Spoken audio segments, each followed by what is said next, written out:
Proiectul este pentru birourile noastre de la fermă. Am avut 3 zone de amenajat. Prima, sala de ședințe, 2, birourile efectiv de lucru și 3, baia. Deci eu practic proiectul de design îl aveam realizat deja cu o domnișoară designer, dar căutam pe cineva care să-mi pună în practică toate nebuniile și să fie cât mai corect și bine realizat din punct de vedere tehnic, dar și ca funcționalitate, să fie frumos, dar și util. Deci prima interacțiune desigur a fost cu Loredana, care ne-a primit excepțional în showroom-ul de la București și ne-a încântat foarte mult interacțiunea cu ea, pentru că ne-a ghidat pe tot acest parcurs, cele mai bune variante, cele mai bune sfaturi, soluții tehnice și de design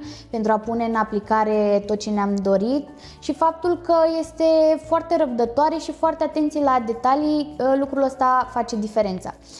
Iar a doua interacțiune care a fost extrem de importantă pentru noi, practic echipa de montaj, care au fost excepționali. Încă de când au venit să ia măsurători, a fost totul perfect, la punct și virgulă, și modul cum au lucrat, foarte îngrijit, foarte curat, au lăsat curat după ce au terminat proiectul și totul a ieșit exact cum ne-am imaginat.